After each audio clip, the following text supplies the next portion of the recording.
नमस्कार, सभी का हमारे YouTube चैनल में स्वागत है।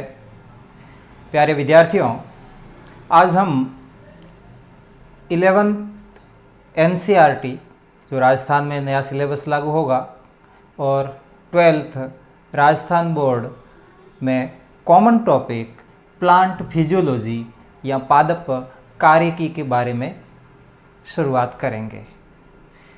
प्लांट फिजियोलॉजी से संबंधित विभिन्न प्रकार की प्रतियोगी परीक्षाओं में कई प्रश्न पूछे जाते हैं, इसलिए ये जो टॉपिक है प्लांट फिजियोलॉजी का, इसको आप सहजता से और गहनता से समझने का प्रयास करना। तो सबसे पहले प्लांट फिजियोलॉजी या पादप कार्यकी क्या है? तो वनस्पति विज्ञान की वह शाखा जिसमें पादपों की फंक्शनिंग ऑफ प्लांट्स या पादपों के कार्यों का अध्ययन किया जाता है, उसे पादप कार्यकी या प्लांट फिजियोलॉजी कहेंगे। अब फंक्शनिंग में फिजिकल, केमिकल और बायोलॉजिकल फंक्शन हो सकते हैं, भौतिक, रासायनिक एवं जैविक कार्य। तो इन सभी का अध्ययन है हम प्लांट फिजियोलॉजी या पादप कार्यकी में करेंगे। अब इससे संबंधित आप एक वैज्ञानिक का नाम ध्यान रखना, फादर ऑफ प्लांट फिजियोलॉजी। तो इसमें स्टीफन हेल्स का नाम ध्यान रखना। स्टीफन हेल्स को पादप कार्यकी का पिता कहते हैं। अब पादप कार्यकी का जो अध्ययन है, आप आगे सिलेबस में पढ़ते जाओगे, तो वो संपूर्ण अध्ययन 3 भागों में विभक्त किया गया है। यानी पादप कार्यकी को 3 भागों में अध्ययन करते हैं, जिसमें नंबर 1 है, इसमें वह है फिजिकल एस्पेक्ट्स, भौतिक पहलू। इसमें क्या आएगा? इसमें सॉइल, प्लांट, वाटर रिलेशंस, इसमें मृदा, पादप, जल संबंधों का अध्ययन करेंगे। यानी इसमें क्या क्या बातें अपन पढ़ते हैं इसमें? Number 1, absorption of water and minerals, यानी मृदा से जल और खनिज लवणों का अवशोषण। मूल के द्वारा अवशोषित होंगे, तने के माध्यम से वो पत्तियों तक पहुंचेंगे। दूसरा इसमें, तो पहला तो इसमें हिंदी में आप लिख लो बोले, खनिज एवं जल का अवशोषण। नंबर 2, असेंट ऑफ सेप, जल का ऊपरी तरफ गमन, या इसको सामान्य रूप से रसारोहण कहते हैं। रस का आरोहण, रस के संदर्भ में जल से लिया गया, जल और खनिज लवण वाला, उसका ऊपरी तरफ चढ़ना, रसारोहण। ये सारी एक एक पॉइंट डिटेल में आगे आएंगे। अगला इसमें वह है ट्रांसपीरेशन, यानी वाष्पोत्सर्जन, जल का वाष्प के रूप में उत्सर्जन, वाष्पोत्सर्जन। सामान्यतः ये रंध्रों के द्वारा क्रिया संपन्न होती है। फिर आगे इसमें वह है मिनरल न्यूट्रिशन, इसको कहते हैं खनिज पोषण। और अगला इसमें वह है ट्रांसलोकेशन ऑफ ऑर्गेनिक सॉल्यूट्स, कार्बनिक विलयों का स्थानांतरण, ये सारी प्रक्रियाएं भौतिक पहलुओं में आती है या सॉइल प्लांट वाटर रिलेशंस में आती है। इनका अध्ययन हम करेंगे। दूसरा इसमें वह है मेटाबॉलिज्म। नंबर 2 हो गया मेटाबॉलिज्म। इसको उपापचय कहते हैं, यानी कोशिका में विभिन्न प्रकार की रासायनिक क्रियाएं संपन्न होती है। उन सभी रासायनिक क्रियाओं को सम्मिलित रूप से उपापचय या मेटाबॉलिज्म कहते हैं। इसको 2 भागों में बांटा है। Number 1 anabolism. इसमें सिंथेटिक प्रोसेस या संश्लेषी क्रिया होती है, यानी स्मॉल सबस्टेंसेज मिलकर के किसी लार्ज सबस्टेंसेज, छोटे छोटे पदार्थ मिलकर के किसी बड़े पदार्थ का निर्माण करते हैं। तो वो केमिकल रिएक्शंस एनाबॉलिज्म या सिंथेटिक प्रोसेस कहलाती है। अब फिजियोलॉजी में हम क्या क्या इसमें पढ़ेंगे। नंबर 1 इसमें फोटोसिंथेसिस हो गया, यानी प्रकाश संश्लेषण। अगला इसमें लिपिड एंड प्रोटीन सिंथेसिस इत्यादि।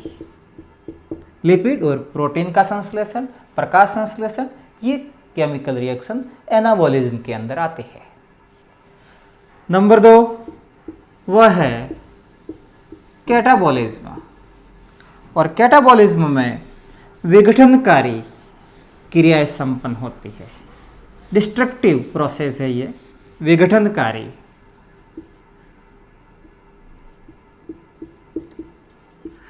डिस्ट्रक्टिव प्रोसेस या विघटनकारी क्रिया है, यानी कोई बड़ा सबस्टेंसेस छोटे छोटे सबस्टेंसेस में टूटता है तो वो रासायनिक क्रियाएं कैटाबॉलिज्म कहलाएगी। तो यहाँ हम क्या पढ़ेंगे कैटाबॉलिज्म वाली में। नंबर 1 रेस्पिरेशन, यानी श्वसन। वैसे आप आगे देखोगे तो श्वसन एम्फीबॉलिक है, जिसमें कैटाबॉलिक रिएक्शन भी होगी, एनाबॉलिक भी होगी, परंतु मोटे रूप में देखें तो श्वसन कैटाबॉलिज्म है। नंबर 2 इसमें lipid and protein degradation. Lipid और प्रोटीन का विघटन इत्यादि, ये कैटाबॉलिज्म के अंदर हम पढ़ेंगे। प्लांट फिजियोलॉजी का तीसरा पहलू वह है ग्रोथ एंड डेवलपमेंट। इसको वृद्धि एवं विकास कहते हैं। सामान्यतया वृद्धि एक इरिवर्सिबल चेंजेस है, अनिवर्त्य या अपलट परिवर्तन है कोशिकाओं के आकार या संख्या में। सामान्य रूप से ये मापन योग्य है, मेजरेबल है, और ये एक क्वांटिटेटिव यानी क्वांटिटेटिव मात्रात्मक लक्षण है, मात्रात्मक गुण है, और इरिवर्सिबल चेंजेस है, अपलट परिवर्तन है, अनिवर्त्य परिवर्तन है। परंतु जो विकास है, विकास क्या है? विकास में ग्रोथ के साथ डिफ्रेंसिएशन यानी विभेदन भी सम्मिलित है। और विभेदन से तात्पर्य यदि कोशिकाएं अपने अंतिम आकार को प्राप्त कर लेती है और कोशिकाओं के कार्यों का निर्धारण हो जाता है तो वो घटना विभेदन कहलाती है। तो वृद्धि और विभेदन सम्मिलित रूप से डेवलपमेंट कहलाते हैं। और ये विभेदन गुणात्मक और मात्रात्मक दोनों प्रकार के गुण इसमें हैं। क्वालिटेटिव एंड क्वांटिटेटिव कैरेक्टर इसमें आएंगे डेवलपमेंट में, जबकि वृद्धि में केवल क्वांटिटेटिव या मात्रात्मक गुण आएंगे। और इस टॉपिक में हम प्लांट ग्रोथ रेगुलेटर्स PGR, पादप वृद्धि नियामक, जिसको हम सामान्य रूप से पादप हार्मोन्स कहते हैं, उनका अध्ययन करेंगे। वो किस प्रकार से पादप वृद्धि और विकास को प्रभावित करते हैं वो हम पढ़ेंगे। तो ये पादप कार्यकी के 3 एस्पेक्ट्स या 3 पहलू हैं। तो सर्वप्रथम हम प्लांट फिजियोलॉजी की शुरुआत प्लांट वाटर रिलेशंस या पादप जल संबंधों से शुरू करेंगे। आप सभी को पता है कि कोशिका जीवों की संरचनात्मक और क्रियात्मक इकाई है, यानी कोशिका संरचनात्मक एवं क्रियात्मक इकाई, स्ट्रक्चरल एंड फंक्शनल यूनिट है ये जीव की। इस कोशिका में जीवद्रव्य होता है। जीवद्रव्य को प्रोटोप्लाज्म कहते हैं। जीवद्रव्य है क्या, सामान्य रूप से सब जानते हैं, फिर भी बता देता हूं। जीवद्रव्य में कोशिका द्रव्य यानी साइटोप्लाज्म प्लस न्यूक्लियोप्लाज्म यानी केंद्रक द्रव्य सम्मिलित है। इस जीवद्रव्य का अधिकांश भाग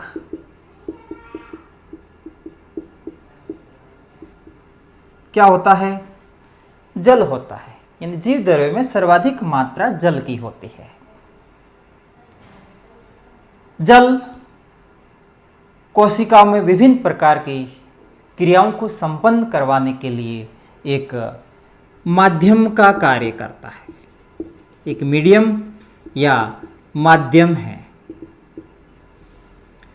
विभिन्न पादपों में और पादप के विभिन्न भागों में जल की मात्रा भिन्न भिन्न होती है।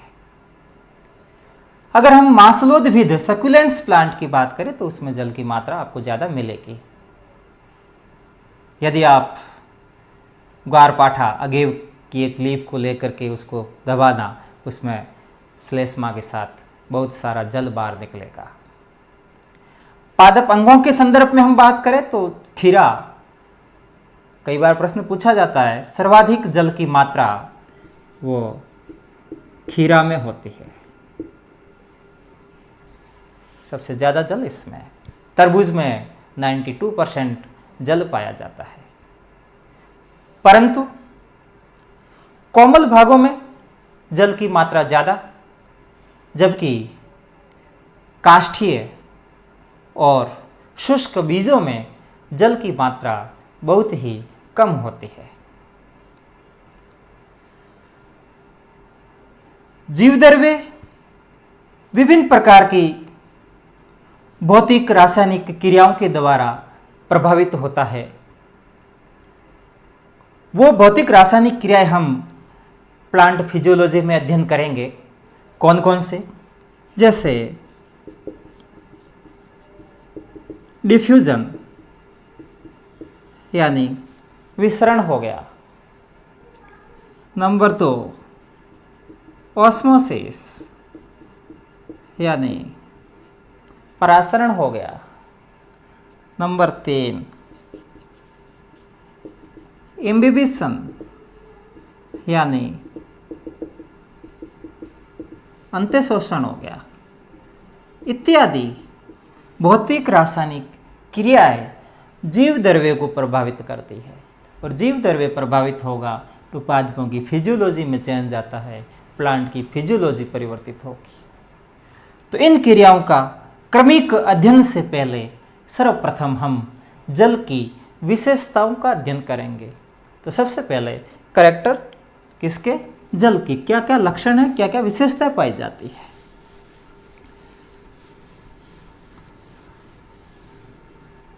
तो अगला पॉइंट हो जाएगा जल की विशेषताएं। तो सबसे पहले विशेषता आप सभी को मालूम है कि जल एक यूनिवर्सल सॉल्वेंट या सार्वत्रिक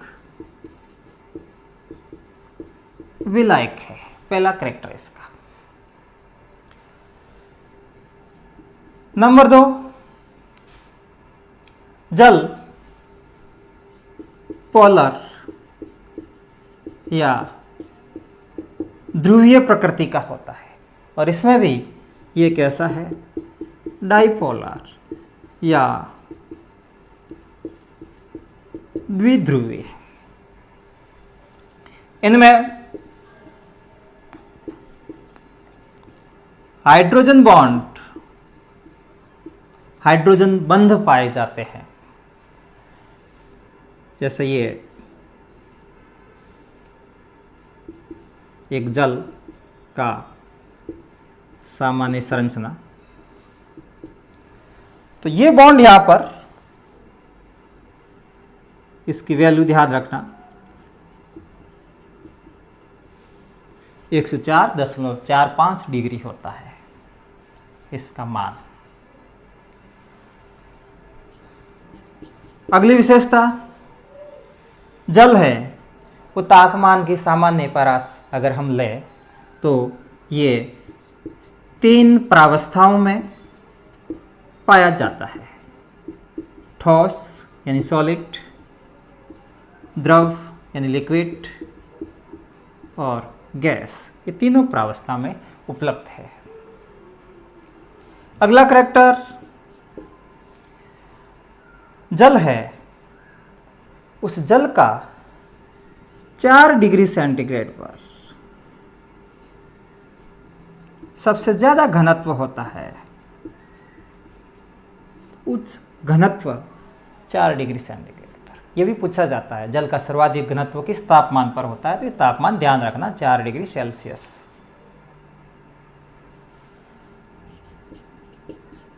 अगला कैरेक्टर कि जल का डाई इलेक्ट्रिक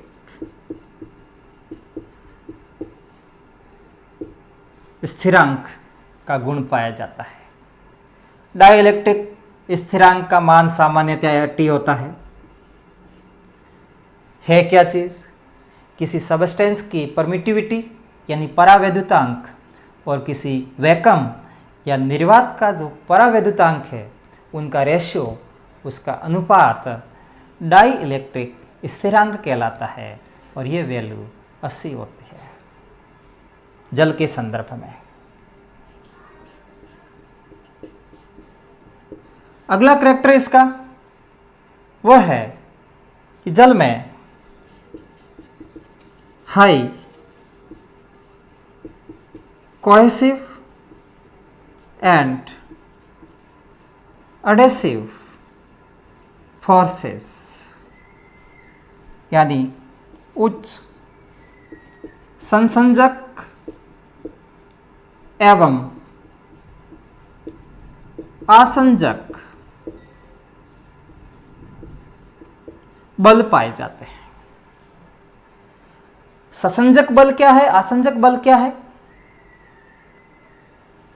तो ऐसा अट्रैक्शन जो एक ही सबस्टेंस के अणुओं के मध्य हो, यानी जल के अणुओं का जल के अणुओं के मध्य जो आकर्षण है, वह आकर्षण ससंजक बल या कोहेसिव फोर्स कहलाता है।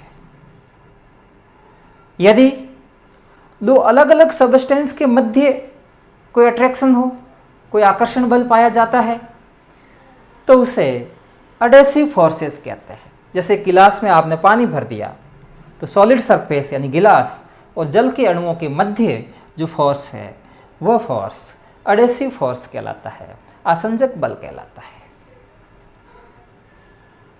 इन फोर्सेस और इसके साथ सरफेस टेंशन यानी पृष्ठ तनाव के कारण कैसिकात्व का गुण पाया जाता है जल में। और कैसिकात्व का मतलब एक पतली केश नली में जल ऊपर की तरफ चढ़ता है, तो वो कैसिकात्व इन फोर्सेस के कारण होता है। अगली विशेषता वह है जल की हाई स्पेसिफिक हीट, या इसको कहते हैं उच्च विशिष्ट ऊष्मा। है क्या यह? तो ऊष्मा की वह मात्रा जो 1 ग्राम कोई सबस्टेंस है, इस 1 ग्राम सबस्टेंस का 1 डिग्री सेल्सियस तापमान वृद्धि के लिए आवश्यक होती है। किसी सबस्टेंस कितना?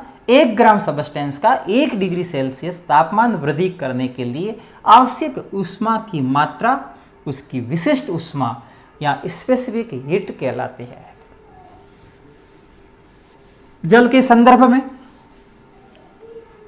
इसका मान ध्यान रखना। 1 कैलोरी पर ग्राम डिग्री सेल्सियस, या फिर इसका मान ध्यान रखना 4.18 जूल प्रति ग्राम डिग्री सेल्सियस। ये विशिष्ट ऊष्मा का मान है। फिर आगे अगला इसमें ध्यान रखना वह है high latent heat of vaporisation, यानी वाष्पीकरण की गुप्त ऊष्मा।